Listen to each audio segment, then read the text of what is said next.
Hi, I'm Loren Spagnuolo, and welcome to Empowered. I hope that 2017 has served you well so far, and I know that in the beginning of the year we're always thinking about resolutions, and one thing that was really helpful for me from one of the spiritual teachers that's out there, her name is Anita Moorjani, and I would encourage you to look her up. She's got a lot of wonderful messages, and the most important thing in terms of a resolution is what she suggests is being your authentic self, being true to yourself. And that's not those aren't her exact words, but along those lines. And in saying that, you can that sort of manifests in whatever way you want it in all areas of your life. So it kind of covers the basis, if you will. In any event, I'm really excited about today's guest. His name is Cassius. He's a global world musician in Ghazal and Tabla, and I'm absolutely thrilled that you're here today.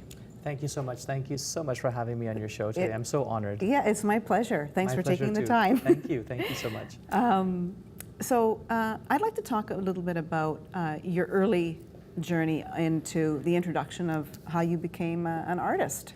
Well, that's a funny story, actually, and it's also quite it's a story.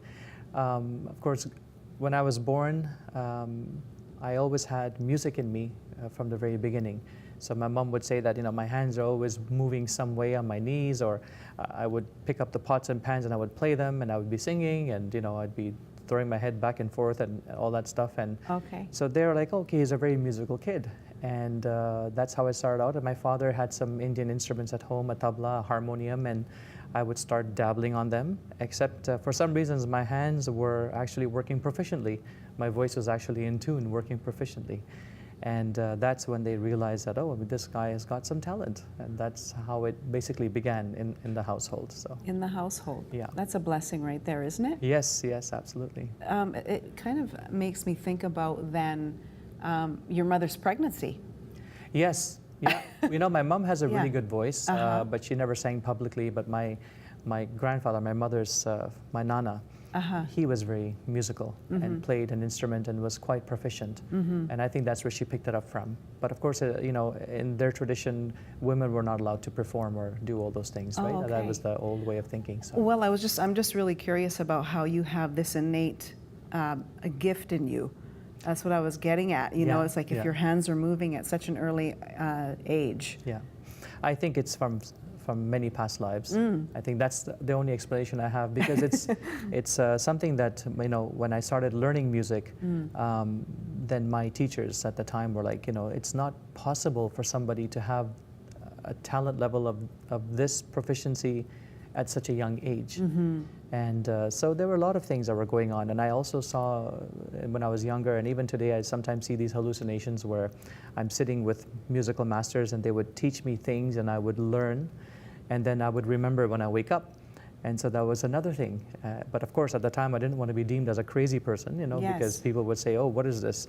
So I didn't tell my parents everything, when I was younger. But now that they know, and now I'm grown up, I can tell them that, I used to have these visions of sitting in front of 4 masters in a room, and they would say, play this, sing this, do this, and I would just learn like that, which is, it's a divine power from somewhere. Right. Yeah.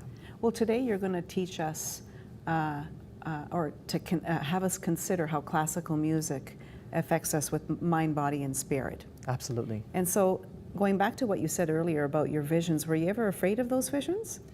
In the very beginning, I think it was more of the fact that it was very normal, because I would see these all the time. I would go to sleep, and then it was the atmosphere is very inviting, it's very warm, it makes me feel very good. So there are many times where my parents or my teachers would be like, oh, look, his hands are moving when he's sleeping. Or he's singing when he's sleeping. Something is going on. That's amazing. So they're like, oh, he's probably so crazy about music, and that's what's going on. But it was, and it is still, it's a wonderful experience, and it always makes me feel very inspired and very charged up whenever, because sometimes certain things will come to me. It's like, oh, I can try this technique, and I'll immediately get up and I'll just quickly run to my tabla and I'll play something, or quickly run to the harmonium and just see if it works out with my voice. And so these things keep happening. So it was a creative process. What do you think you learned from your teachers? If you have, I think you have 2 main masters, don't you? Yes. Yeah, I had 3 main masters. 2 of them passed away. Okay. But they taught me a lot of things. The most important, of course, is to always remain humble.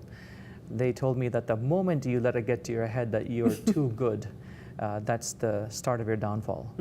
And so always remain humble, always have a humility, and just remember that this art form has been gifted to you, so don't abuse it. And I believe that being a musician, for any genre, it's you always have to remain humble and understand that we are just a small raindrop in the sea of music, because there's so much that we don't know.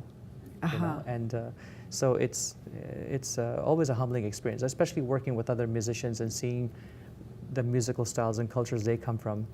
You realize that you don't know everything, and I've seen musicians that say, "Oh, I know everything about music," and it's like, "Wow, you don't get it yet," Okay. So that takes time, but humility is the most important thing. Right. Dedication, of course, is another very important thing. Yes. So, yeah. Can you explain how classical music affects us, mind, body, and spirit? Absolutely. In Indian classical music, we have what we call ragas, and ragas are, in the Western sense, they say that ragas are a scale, but it's not so. We believe a raga is a living, breathing entity, and each raga has got their ascending notes and descending notes and different notes. And according to the ascending notes of a raga and the descending notes, they have spiritual powers. They've got powers of sadness, of humility, of happiness, of joy, of peace, of love, of fire, water. There's so many elements in each raga. Okay. And when they are applied properly, it actually activates all the chakras in your body. And a lot of ragas make you feel very good. They make you feel very calm. They make you feel very powerful. They make you feel very inspired. So ragas are a living, breathing entity to us. And that's very important for us, because it brings all the senses into tune. So that's why they believe that Indian music, the classical music, the ragas, are very good for your mind, body, and soul, because it brings everything into alignment. And depending on what notes are played, affects each emotion of yours. Right. So is it, you earlier you mentioned the chakras, so if people don't know what those are, it's, you can Google it, but you can also just think about a rainbow that's going up in the central channel up your spine, okay? And then you'll learn all about it, and that's what Cassius is talking about. That's excellent. That's really interesting. Are you then conscious of when you're playing? Do you become conscious and put awareness to any energy part of your body? Absolutely, because when, for example, as a vocalist, what we are taught is, when you wake up in the morning, then your voice is most fresh at that time. So we have to go from the lower tetrachord and sing each note with a lot of delicacy, not delicacy, delicately. I'm thinking about food right now. And so you have to sing the notes very delicately, and you have to allow the each note to wake up and to flourish. And as we practice from the lower tetrachord to the higher tetrachord, each note and the vibration and the breathing technique, and it's basically yoga, because we use the same yogic breathing techniques, to, holding the stomach in, having the chest out, emulating certain notes from the throat, from the lungs, from the stomach. And so it's a very good process to start your day, is when you sing the notes properly. And of course, there are certain ragas that are sung in the morning, and so we use that. So their ragas are sung throughout the day, and according to the notes of the raga, it coincides with the time of the day. So if I sing an afternoon raga in the morning, that's not going to work out, because the vibrations are not there. So each time of the day has a different vibration. That's what Indian music believes, that there's a vibration from the cosmos at each time of the day, because of the when the animals wake up and when they start to fly around or they start walking around, then of course the energies change in the air, in the atmosphere. So each raga is correlated to that as well. So for you, it sounds like then it's also a meditative practice. It is, yes. Right. It's absolutely meditative. Just like yoga, I mean, which, when you do your breathing techniques or when you do your stretching, it's the very same in music. As a tabla player, we have to start out very slow and let each finger, kind of open up and allow all the nerves to become properly aligned with each other. That's why, we play certain notes in certain ways. And as you know, that the fingertips are the most sensitive part of the body. Right. So when they're stimulated so much, it's a really amazing feeling. And as time goes on, we speed up the process and, play the same thing, but try to play it at double the speed or triple the speed. And so it's just an experience that is good for the mind, body, and soul.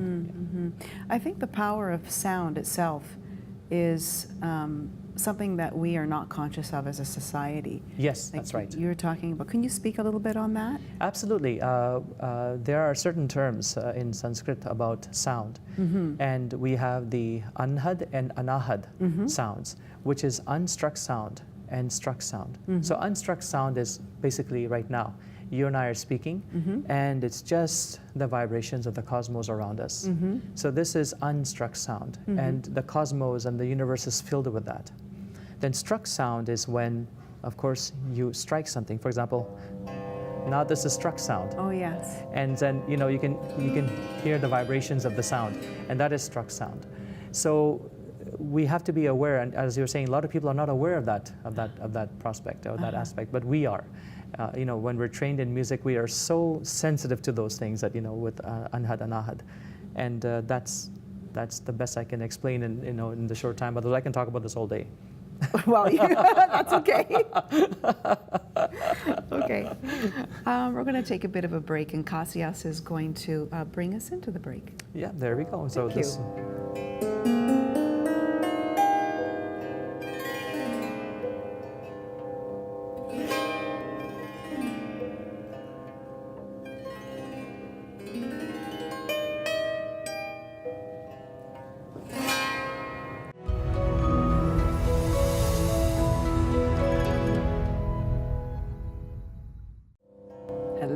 Welcome back to Empowered. I'm Loren Spagnuolo, and my guest today is musical artist Cassius Khan.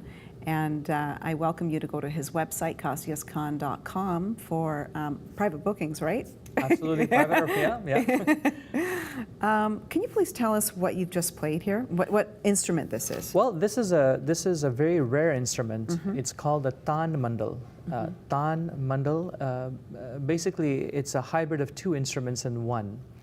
The Tan comes from the word Tanpura. If you've seen it, it's a gourd, it looks like a sitar, but it's got 4 strings which is strummed. Oh yeah. So these are the 4 strings that are strung, that are struck, sorry, and basically the Tanpura means the sound of the vibration of the universe. So there's a constant note here. So according to the tonic note of where one sings from, like I sing from the note of C, so it's tuned to the note of C.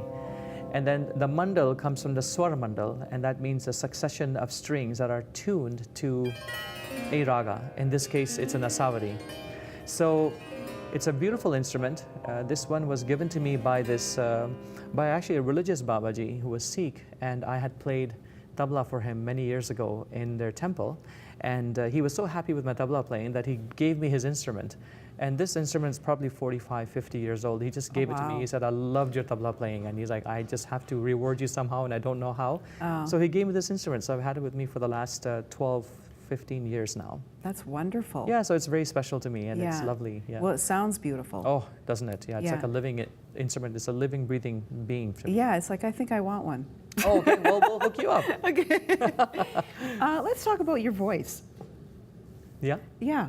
Because not a lot of musicians also can sing, right? Like Well, in this particular form of classical music. Well, there are very good vocalists, and there are a Yeah. lot of actually more singers than there are tabla players, of course. But my specialty is that I'm able to play the tabla and sing at the same time. Okay. So that is my specialty. There's no other musician in the world professionally who actually plays tabla and sings simultaneously. Okay. And so I've been given that title from my peers in India, that you are the only one, Wow. and you're a master at this. So the title is Ustad in that particular talent. Yes. So I've been given that title just at last year in 2015. I was officially given the title that you are the person that can sing and play at the same time. Yeah, that's incredible. Thank you. Yes. Now, in private, you talked about how that this isn't an art. So I'm really curious if you could explain that. So, of course, a lot of people, they say, is music an art or is music not an art? And of course, That's actually a question? it's actually a question. Really? But that Okay. question was raised to me by my guru, the late Mushtari Begum. So she asked me, she goes, son, she goes, answer me a question and think about it for a few days. Is Right. music an art or is music not an art? So of course I was very young, Yes. and I said, no, music is an art. Of course it's an art, you know? Right. So she said, think about it.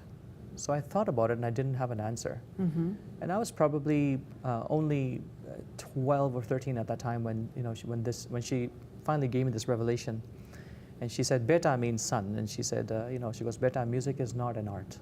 And I said, why? I was, of course, floored by that, that statement. And she said, listen, art is something that can be understood by human beings. For example, a painting, a piece of architecture, a beautiful design of an automobile, or, an instrument, the way that it's crafted, it's art. Okay. But music can also be understood by plant and animal life as well. And I was like, wow. She said, animals don't understand art the way that you and I can understand it. But music is something they can. This is why, when the Pakawaj drum is played in India, the two-sided drum, the elephant will dance. Why, when the snake charmer takes out the bean, the snake dances? Why, when it rains, the peacock will spread its plumage and dance? And why the wind and the leaves will rustle and create music, and the water, when it travels through the brooks, it's babbling, you can hear rhythm. And the nightingale sings, the bird, And I was so floored by that answer. So she said, just remember, music is not an art, music is divinity. Music is a divine vibration from the cosmos. And she, like me, she didn't believe in a God the way that, the religions believe in God. She says that the universe, the earth is our, this is our Mother Earth. This is what gives us everything. People are looking in the clouds for what? Oh, help me, help me. She's like, why? She said, no, this is your heaven, this is your hell. Everything is here for you. This is your Mother Earth. And the vibrations that come from it is music. And this is divine. So I'll never forget that. That's why I'm like, that's a beautiful explanation, that music is an art when it comes to the way the instruments look and how beautiful they are. And, oh, wow, this looks so ancient. But as far as it comes to the music, it's divinity. It's not an art. I have never thought of it that way. Yeah, you were asking me. She said, well, and I said, yeah, it's a very beautiful way that she explained it to me, and it stayed with me for the rest of my life, and that's how I look at music. I look at music as a divine power, something that can bring everyone together. Right. Plants, animals, humans, everybody are all together. Right. Well, the way she's even explained it to you, Yeah, I know. at the get-go. Yeah. So I'm wondering then, because it's such a cultural, so I guess what I'm getting at is that if we had that same understanding worldwide, how would music be received? Very differently? Very differently, I believe, yes. What do you think, what do you think we could be open to or change? Well, I think it's all about awareness of each artist. I mean, I have worked with some artists, like they take their instrument and they throw it on the grass and they walk away. And and when I see that, we look at our instruments and, for us, this is a living being. I mean, we consider these, if there is a God, we consider this like a divine being. Right. Because of this instrument, I'm able to do what I'm doing today. So we hold our instruments, our stage very differently. And I think it's just the fact that people just maybe need to hear it once. You know, so I'm happy to be on your show today, where so many, you know, all your fans are watching, and thousands of people will be watching this. So now this message will be spread across, and maybe people will think differently. And I think once that, it all comes down once again to the arrogance of a person too. I think when what we call alankar, right, you know, arrogance, once I think that is gone and they're able to receive this vibration, they'll understand that music is more than just an art. It's a divine thing, and people need to learn how to respect music. Sometimes you hear this music with these derogatory lyrics, or you know, spreading the wrong message of hate or war or fighting. And I don't believe that music was meant for that. Music is meant to create bridges and to unite people rather than, you know, have negative effect. Yeah, I agree with you. And then there's also an artist, if we want to label them that. Yeah, absolutely. They might argue that and say, you know, particularly in the rap world, I mean, it's quite well known to use derogatory language. Yeah. And they might say to you, but this is our reality. I mean, I don't particularly, I'm not drawn to that. Yeah. But they would argue that point. Well, I mean, I'm a kid that, you know, used to listen to R&B and rap music like Eric B. and Rakim. I'm a huge fan. I've seen NWA live in concert, believe it or not, when I was a kid. So I know, you know, Redhead Kingpin. Like, so I've seen these artists. Yes. But I don't agree with, you know, you don't have to swear to make a point. I don't think so. Like, you know, in music at least. I mean, Yes. yeah, I mean, all of us. I mean, I'm the same. But Yes. But I think musically it should be. But I guess that's their reality. That's the ghetto upbringing, or whatever Yes. things that they went through. Yes. And it's their way of expression. But I guess it's something that, that can be argued. Well, I think that you know, we can all use softening. You Of know, course. You know, I mean, and today I know that you have, you make me laugh a lot, and as I've told you about your political views. Yes. And how you stand in today in particular, because it's quite vibrant today, this political platform. Yes, it is. Yeah. As an artist, you know, if I may call you that today, Yeah, or as a absolutely, musician, absolutely. how do you feel about, you know, self-expression through your music and through what's going on in the world? Well, I like to choose certain poetry. I mean, Ghazal is basically poetry which is written in the language of Urdu or Hindi. And I like to look for poets that have a political message as well. Oh, really? So certain times, you know, I would like to do that, and you know, and then of course, my wife Amika helps me translate, because she's very good at translating, much better than I am, you know, and so we'll translate some of the poetry the right way, and you know, explain to people that, you know, in those days too, government was oppressing people, and you know, we have to speak out. As a musician, you know, as a person that, you know, spreads, you know, to the people, serving the people through music, it's very important for us to be very straightforward and very, you know, loud on our demands, or loud on our points of view that, you know, this is wrong. Like, for example, Donald Trump, you know, like, you know, the fact is that the message that he was spreading across was not really the right message, and so we have to be, you know, we have to be on our toes for that, and let people know that no, you don't have to divide humanity. You know, we can all be together. But this is all a political game, and it just goes away that way, and one thing after another, it just gets messed up, right? So, but as a musician, we have to be. I have to be. I know, and of course, I get in trouble from people. As I was telling you earlier, oh, why are you saying that? Just practice your art and don't worry about that. That's what I'm getting at right there. Sorry, so yeah, no, practice your art and don't worry about that. And why you know, you don't live here, why are you so concerned? I'm like, no, I'm a citizen of the world. I'm not, you know, I may have a Canadian passport, but I consider myself to be a citizen of the entire world. So if anything goes wrong anywhere in the world, I have to say it. I'm not one of those people that will stay quiet, you know, and right. That's just basically what it is. And music is no gender, no race, right? Absolutely. Yeah. No, not at all. Yeah, music is no gender, no race. And music is there to, like I said, to bridge humanity. Like, I've worked with musicians who can't speak English and I can't speak their language. But when we sit with our instruments and we play together, yes, that's an instantaneous connection. I find that remarkable right there. You know, so that's the most beautiful thing. Yeah. Is that, you know, and I've worked with rock musicians, pop musicians, rap, country, you know, Japanese classical, Indonesian classical, like, you know, pygmies from Papua New Guinea. So I played my tabla and sang with a whole bunch of other kinds of music and musicians, and most of them who could not speak English properly or anything. But when you sit down and play, That's instantaneous connection. That's our language to each other.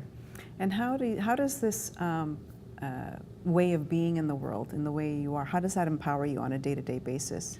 Well, I pride myself on being straightforward. You know, my mom and dad told me, they said, you know, whatever happens, son, don't ever, you know, settle to be quiet if something is not right. You know, always say. So I pride myself on that. And I think everybody, all the people that I know, or my people that listen to my music, they know that Cassius Khan will not stay quiet when something is not right. You know, I have these posts, or I'll just, you know, I'm very, I'll blurt things out, and you know, might not be right or might not be politically correct, but I am a very powerful person. I consider myself to be, you know, powerful in the sense that my mind is, you know, a strong mind, you know, and I just won't lie down and take it. I'm not that type of a person. I will always speak up. Well, and you play that way. I've seen you with, you know, your full body is into it and you're very engaged. Oh, yes. And I think that's how you are born to serve, really. Yes. Are you? Absolutely. You know, we as musicians, we serve humanity, and that's what we're there for. And of course, you know, I love to play. It's my greatest joy in life, you know, when I have a tabla in front of me and I'm able to play. It brings out who I really am, and that's my best way of communicating with people. Each note, you know, I can talk to you, like, you know, it's such a beautiful language. When you play and, you know, you express that to the audience somehow becomes connected to you. And that's the thing, we go through a journey together of rhythm and melody. And that's a very amazing and empowering feeling, you know, to have that, to have their appreciation. And when they appreciate what I do, I give it back to them 10 times more, you know? So it's just this beautiful, you know, the energy is so powerful. It's so amazing. Thank you. You can start playing if you like. Sure. Because we're going to end the program today with Cassius playing for us. Thank you so much. Thank you so much. I've really enjoyed having you. I hope that you've enjoyed today's program, and I wish you well for the rest of the year, and I'll see you next month. Thanks for joining me on Empowered. Have a good day.